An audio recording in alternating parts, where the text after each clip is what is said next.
Hi friends, welcome to my channel. గ్రామ ward వాలంటీర్లకు కొత్తగా వచ్చిన వర్షన్ ఏఈపీడీఎస్ మొబైల్ అప్లికేషన్లో 2 కొత్త అప్డేట్స్ రావడం జరిగింది. ఒకటి డిస్ట్రిబ్యూషన్ పాయింట్, ఇంకోటి డిస్ట్రిబ్యూషన్ స్టేటస్. ఇది అందరికీ తెలుసు. అయితే ఈ డిస్ట్రిబ్యూషన్ పాయింట్స్ అంటే ఏంటి, వీటిని మనం ఎలా గుర్తించాలి? నెక్స్ట్ డిస్ట్రిబ్యూషన్ స్టేటస్ అంటే ఏంటి, ఈ డిస్ట్రిబ్యూషన్ స్టేటస్ని ఎలా తెలుసుకోవాలి? ఈ వీడియోలో పూర్తిగా చెప్పడం జరుగుతుంది. సో ఈ వీడియో చివరి వరకు చూడండి. అంతకంటే ముందుగా మన ఛానల్ మీరు ఫస్ట్ టైం కనుక చూస్తున్నట్లయితే లైక్ చేయండి, షేర్ చేయండి, సబ్స్క్రైబ్ చేసుకోండి. ఓకే, ఇక టాపిక్లోకి వెళ్దాం.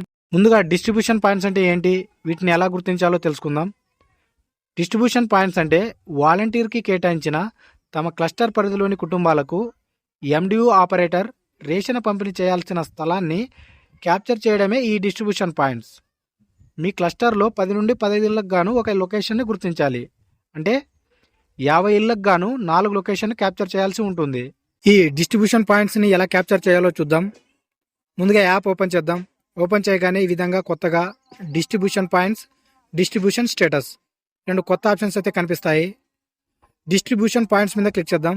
క్లిక్ చేస్తే ఈ విధంగా యాడ్ డిస్ట్రిబ్యూషన్ పాయింట్స్ అని ఓపెన్ అవుతుంది. డే ఆఫ్ డిస్ట్రిబ్యూషన్ ఎదురుగా క్లిక్ చేస్తే ఈ విధంగా 1 నుండి 17వ తారీఖు వరకు డేట్స్ అయితే చూపించడం జరుగుతుంది. అంటే రేషన్ పంపిణీ చేస్తున్న తేదీని మనం సెలెక్ట్ చేసుకోవాలి. నేను 1వ తారీఖు సెలెక్ట్ చేసుకున్నాను. నెక్స్ట్ లొకేషన్ నేమ్, అంటే రేషన్ సరుకులు పంపిణీ చేయాల్సిన స్థలం పేరు ఎంటర్ చేయాలి.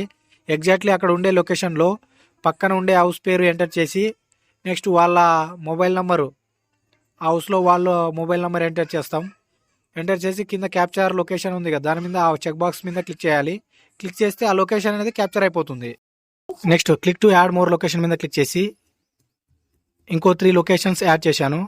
సేమ్ యాజ్ ఇట్ ఈస్గా location name and mobile number, capture location, ఆ లొకేషన్ వెళ్ళి క్యాప్చర్ చేశాను. నెక్స్ట్ ఫైనల్గా సబ్మిట్ మీద క్లిక్ చేస్తే ఈ విధంగా సక్సెస్ఫుల్లీ క్యాప్చర్ డేటా అని వచ్చింది. ఈ విధంగా డిస్ట్రిబ్యూషన్ పాయింట్స్ గుర్తించడం కంప్లీటెడ్ అయిపోయింది. ఓకే, ఇప్పుడు నెక్స్ట్ డిస్ట్రిబ్యూషన్ స్టేటస్ అంటే ఏంటి తెలుసుకుందాం. డిస్ట్రిబ్యూషన్ స్టేటస్ అంటే మీరు గుర్తించిన డిస్ట్రిబ్యూషన్ పాయింట్స్ దగ్గర రేషన్ సరుకులు పంపిణీ జరుగుతూ ఉంటే మీరు లైవ్గా ఫోటో తీసి ఆ లొకేషన్ క్యాప్చర్ చేయడమే ఈ distribution status. Okay, distribution status ఎలా తెలుసుకోవాలో యాప్ని ఓపెన్ చేసి చూద్దాం. ఓపెన్ చేయగానే ఈ విధంగా డిస్ట్రిబ్యూషన్ స్టేటస్ ఆప్షన్ కనిపిస్తుంది. దాని మీద క్లిక్ చేద్దాం. క్లిక్ చేయగానే నెక్స్ట్ ఈ విధంగా డిస్ట్రిబ్యూషన్ స్టేటస్ కనిపించడం జరుగుతుంది. అంటే రేషన్ సరుకులు ఇప్పటి వరకు మనం గుర్తించిన పాయింట్స్లో ఏ ఏరియాలో రేషన్ కంప్లీట్ అయింది ఇక్కడ కనిపిస్తుంది. దానికన్నా ముందు మనం రేషన్ పంపిణీ చేస్తున్న సమయంలో లొకేషన్ని క్యాప్చర్ చేయాలి. నేను అక్కడ క్యాప్చర్ చేశాను చూడండి. ఈ విధంగా ఆ చెక్ బాక్స్లో క్లిక్ చేయగానే ఆ లొకేషన్ అనేది క్యాప్చర్ అయిపోతుంది. నెక్స్ట్ టేక్ ఏ పిక్చర్ అని ఉంది కదా, దాని మీద క్లిక్ చేసి రేషన్ పంపిణీ చేస్తున్న వాహనాన్ని ఫోటో తీయాలి. ఆ లొకేషన్లో తీసిన తర్వాత ఆ ఫోటో అనేది ఇక్కడ కనిపించడం జరుగుతుంది. నెక్స్ట్ ఫైనల్గా సబ్మిట్ మీద క్లిక్ చేస్తే మీరు డిస్ట్రిబ్యూషన్ చేస్తున్న ఆ పాయింట్స్లో రేషన్ పంపిణీ కంప్లీట్ అయినట్టుగా డేటా సేవ్డ్ సక్సెస్ఫుల్ అని వస్తుంది. ఈ విధంగా గుర్తించిన పాయింట్స్లో రేషన్ పంపిణీ చేస్తున్న సమయంలో లొకేషన్ క్యాప్చర్ చేసి రేషన్ పంపిణీ చేస్తున్న ఫోటో తీసి సబ్మిట్ చేయాల్సి ఉంటుంది.